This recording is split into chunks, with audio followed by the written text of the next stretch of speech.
Hello, and thank you for listening to Citizen Speak. My name is Garrett Martin. Thank you so much for listening today. So, real quick before we get into the main topic of today, let's talk about the political news that has been going on. Bernie Sanders gaining on Hillary Clinton nationally. He now leads in Iowa and New Hampshire, both really big key states as far as primaries go. Over on the Republican side, the only really big news is that Donald Trump is abstaining from the upcoming debate tomorrow, hosted by Fox and Google. So I think that's kind of a bad idea for Donald Trump.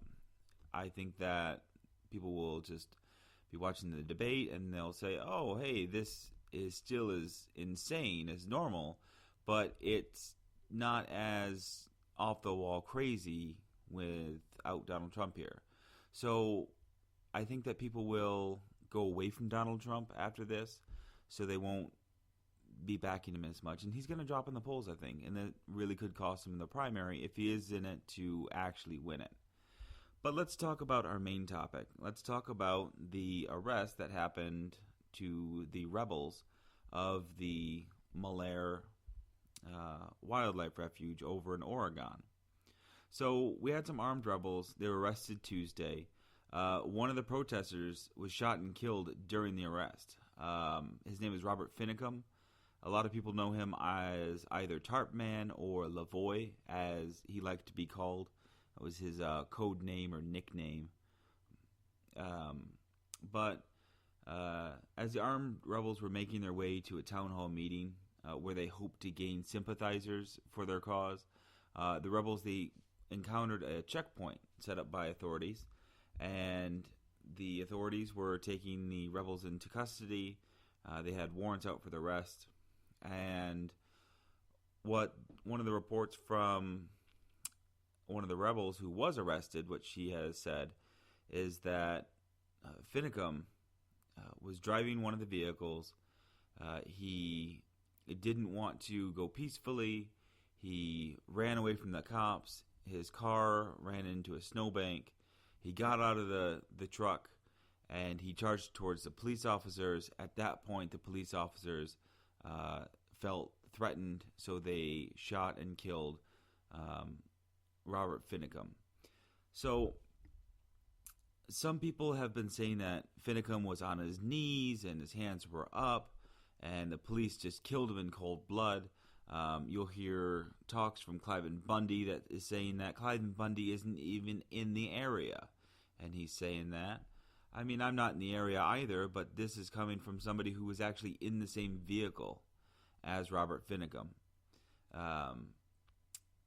There's other people who are saying that he was handcuffed and then shot. Honestly, what we need right now is we need the dash cam footage to say more about his death. But this is also the person, if you don't know much about him, he is Tarp Man at the refuge.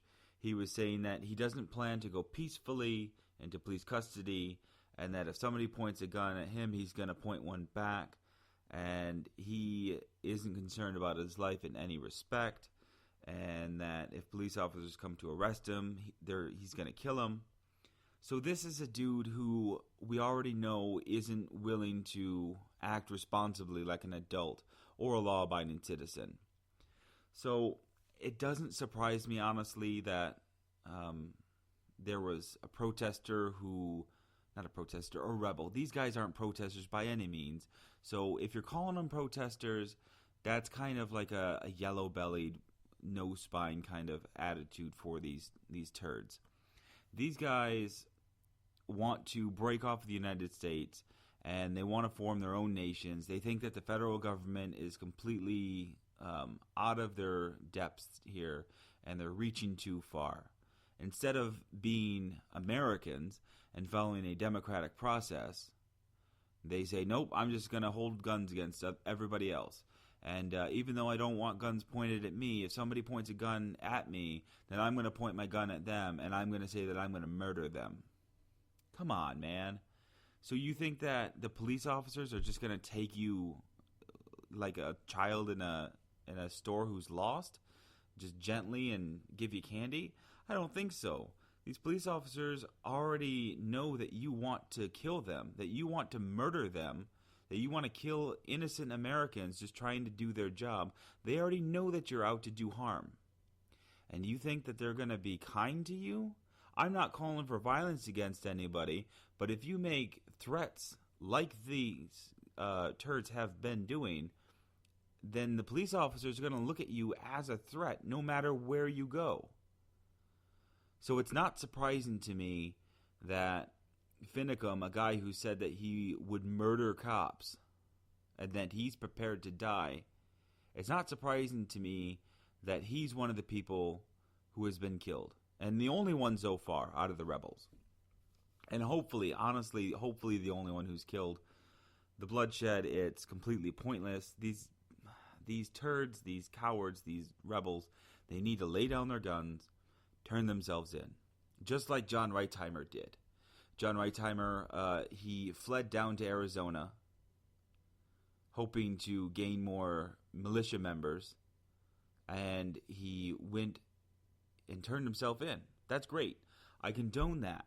Not condoning him trying to get more militia members, but condoning that he's turning himself into authorities. That's what they all need to do. There's women and children at the refuge. And authorities have given the okay for people to flee the refuge. So what's happened is we have an arrest. There's mass miscommunication out there. Conspiracy theorists saying that the police are trying to commit another Waco, Texas, and just murdering these rebels. And then you have NBC, who they write this article about Finicum, Tartman, and his death, and as kind of a crappy ploy for sympathy about this guy's death, they show a picture of him on his wedding day or some event where he's dressed up and his wife is kissing him and he has this cute little smile on, and you're supposed to look at that and go, "Aw, he was shot down in his prime and he was such a great guy." At the same time, you have NBC writing stories about black kids who are getting shot down in the streets, and they find the most thug-like picture for these kids, and they pop it up there and say, "Oh, well, this person was murdered. This person was killed by the cops. But, oh, he was a bad guy. But, oh, Lavoie, or Robert Finicum, as his real name is, oh, well, he was just a lovely rancher who was a foster parent." Let me talk about that for a second. Robert Finicum has had 50 foster kids in his home. He's 55 years old, and he's had 50 foster kids in his home. Now, where I live at, the government pays very well if you're a foster parent. And if you're having 50 kids come and go throughout your life in your home as foster kids, you're getting a healthy little paycheck there. And the more damaged that kids are, the government usually pays a little bit more. If they're siblings, or if they have learning disabilities, or if they have medical problems, well, hey, it's going to be harder on that person to take care of them, so let's pay them a little bit more. And this is kind of a ploy for people to make a little bit of money off the government. And that's usually what you see when you see people who have 50, 60 plus foster kids in their home. That's all Finicum was doing. So people say that Finicum is murdered unjustly. If you charge towards the cops, if you threaten to shoot police officers on site, if you say that if somebody points a gun at you, you're going to point a gun at them, and you're willing to take their life.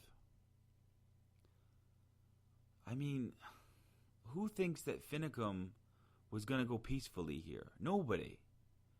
And the same people who are outraged that Finicum was just shot and killed are the same type of people who were against Michael Brown, who thought that Michael Brown was just some thug. And, well, Michael Brown charged the cops, and so that cop was justified in shooting Michael Brown. So the cop says, and people are saying all the time, and they're believing that police officer there. So what's the difference? What's the difference if Finicum charges the cop or if Michael Brown charges the cop? Oh, there's no difference other than skin color. That was the difference. Well, people say, oh, well, Michael Brown, he just committed a crime. He stole from a store and he assaulted a clerk. Oh, so Finicum has been occupying government land illegally, and he's armed, and he's threatening to shoot cops. Oh, he's a saint. He's a saint compared to Michael Brown. I guess that's what's going on, huh? I guess that, oh, if you're white and you have a gun, you're A-okay. But if you're a high school graduate or a soon-to-be graduate, oh, no, sorry, you gotta be put down. You gotta be murdered, especially if you're black. Oh, no, little Trayvon Martin, oh, yeah, let's just have him murdered as well. Or any of the other tragic cases of black kids being murdered by cops, and then you have conservatives who go out there and they say, oh no, the cops were completely justified in murdering that kid. But oh no, the cops are in the wrong when they murdered Lavoie, when they murdered Robert Finicum. And that's all they want to do is just create another Waco, Texas. They're just bloodthirsty. But let's look at this. The rebels who are still at Malaire, who are still occupying the wildlife refuge, after they had heard the news that one of their comrades was shot and killed, they go on their YouTube channels and they have their angry rants yelling for people to come in, and if they get stopped by police trying to get to the refuge, if they're stopped trying to get there, to murder the cops, to just gun them down because they're going to lead this rebellion. Gun them down, that's what they're calling for. Shoot the cops. We have Fox News who was up in arms about the Black Lives Matter protesters.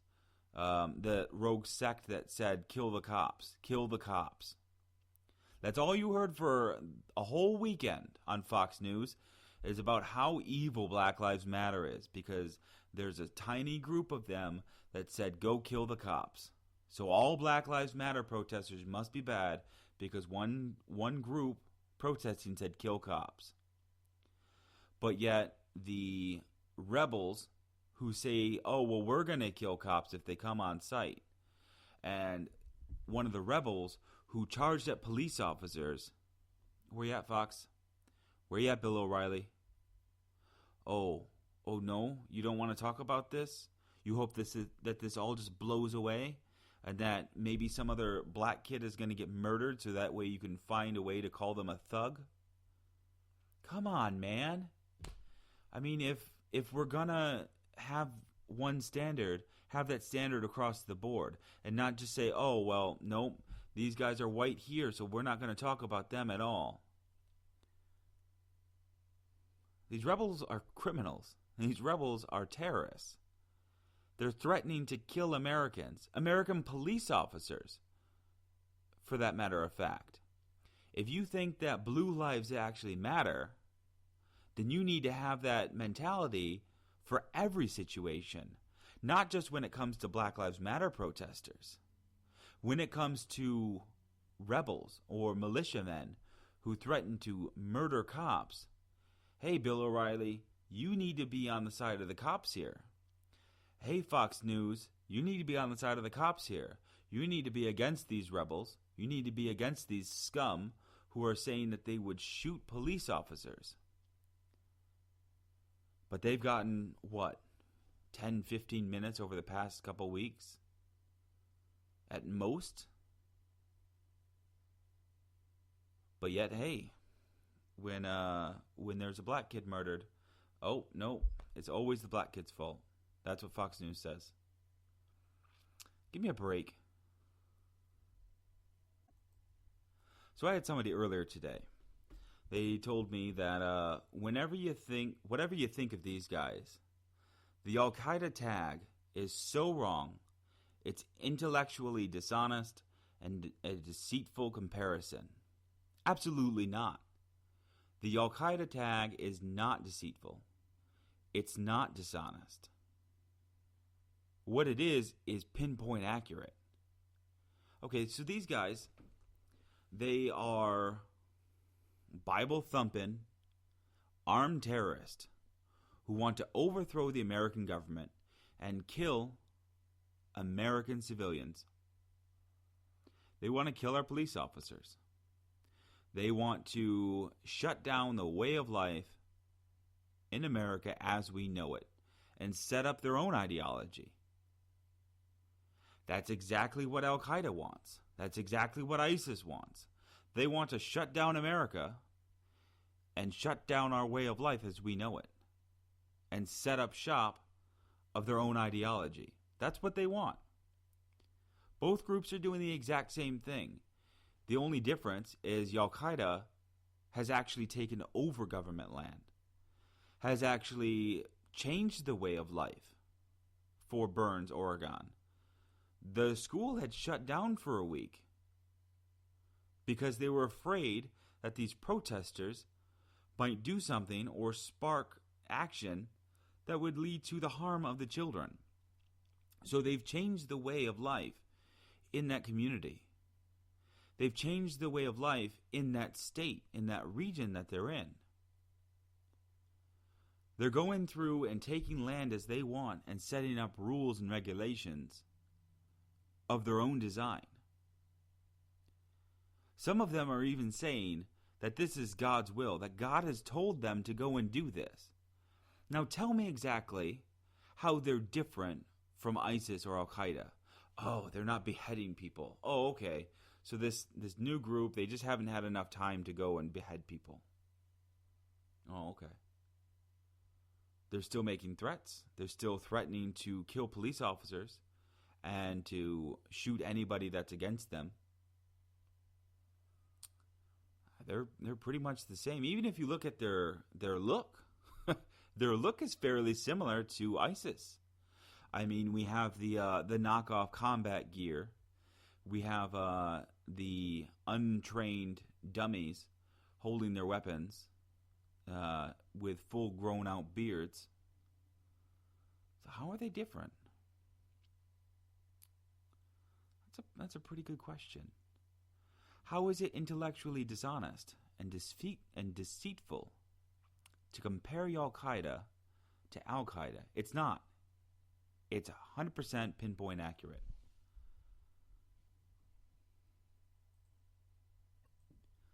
Okay, so the one really good thing to take away from this is Ammon Bundy, who, honestly, out of the bunch of these dummies, Ammon Bundy is the leader, and he was captured. He was arrested.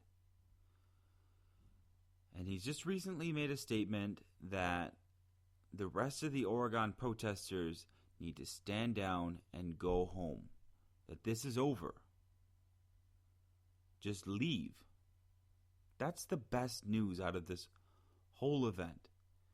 And, you know, I am sorry that it had to come to the point where one of the rebels was killed. He wasn't murdered, he was killed. He charged the cops, as one of the rebels had said, who was even in the vehicle with him. He charged the cops, she said. And it's sad. You know, a life was taken. I don't wish violence on anybody. However, the people that are in the wildlife refuge, I think that they do need to face charges. If this was any other kind of group, if this was African Americans taking over government buildings and pointing guns at cops or saying that they would shoot the cops if they came in sight, we would want those people to face charges. If this was a group of high school kids who took over the school and said that they would shoot cops if cops came on site. We want those kids to be arrested and to face charges. Any group, any kind of group at all, who leads a rebellion like this, we want them to be arrested and to face charges. We don't want blood to be shed. It doesn't matter if they're saying that they would kill the cops, if they would destroy life as we know it. We got to be better than they are. We have to remember their ignorance shouldn't be our ignorance. That we need to rise above, that we need to be better than those that are against us. And that's the whole point of America. That's why we have the justice system that we do. Granted, it needs massive reform. But we have a system that gives people a fair trial. So, if there are people who are innocent, then they'll be found innocent, hopefully. There's times when the system doesn't work for people. But in the case where we have people who are attempting to overthrow the government, we need to make them face charges. We need to bring them in and hold them accountable for their actions. And that's what we have to do. And it's okay to protest. It's okay to say that your government is wrong and that they're evil and that they're corrupt. I condone protest. I love protest. Protest is amazing. It's part of America. It's part of what makes us great. But when you bring guns and you say that you're going to shoot cops, you're going to shoot FBI agents, you're going to shoot American civilians just doing their job, you've crossed a line. When you go and you completely take over government land, you've crossed a line. Protest, by all means. Go in and protest. Write your congressmen. Lead action. But you don't need to be armed to do it. I understand that we have the Second Amendment.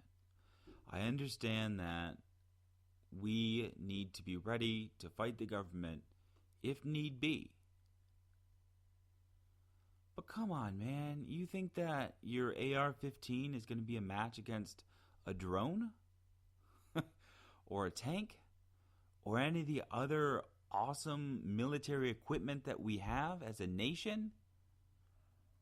There's far better ways to do that. There's far better ways to get what you want instead of trying to overthrow the government. And that's the whole thing. These guys didn't want to just make a better checks and balance for the government. They wanted to overthrow it. This country that they say that they love so much, they could care so little about. That's really what it is. They don't honestly care about American values. They don't care about the struggle that many Americans have had to go through throughout their lives. All they want is a society that reflects only their narrow view of life. That's all these protesters wanted. And I'm sorry, but if any group is armed and taking over buildings or taking over land and threatening to shoot other Americans for that reason and hopes to overthrow the government, they need to face charges and they need to be prosecuted. So the people who are still in the refuge, lay down your guns and walk out. But here's the thing. You don't get to go free. You get to be vetted, and then you get to be prosecuted. And you would want the same if any other group was doing this to you. It's not because we think that you're ridiculous. I mean, yeah, many people think that the Al-Qaeda members, these armed rebels, that they are ridiculous. They didn't plan this event out. They didn't do any due diligence. They just went in there, guns guns charging, and hope for the best. But they're getting the worst. So if you're in the refuge, or you're thinking about joining these guys, or you're thinking about charging your own rebellion, do it a better way. I mean, protest. Peaceful protest. And get involved in your system and go for real action. Not bloodshed. Anyway, that's all I got for you. My name's Garrett Martin. I'm your host here on Citizen Speak. You can find me on Twitter at CITZSpeak. Let me know what your thoughts are on this whole situation. I'm sure that a lot of news will come out and development of this story. And hey, I'm just reporting it as it happens right now. So if there's something that comes along and I was wrong, let me know. Call me out on it. I'm fine with that. I know a lot of people will cower away from it, but hey, if you got something to say, I'd love to hear it. So I'm also part of the Michigan Internet Radio. You can find them on my Twitter feed from time to time. I'll share their links. You can also go to Hot Butter Pod on Twitter. He has a link to the Michigan Internet Radio as well, or you can Google it. It's a really great program. There's a lot of really great podcasters in it. But if you'd like to go to their website, you can go to michiganinternetradio.com and find all the wonderful programs that they have on there. All right, so thank you again. You can find me on Twitter at CITZSpeak. Thank you for listening tonight.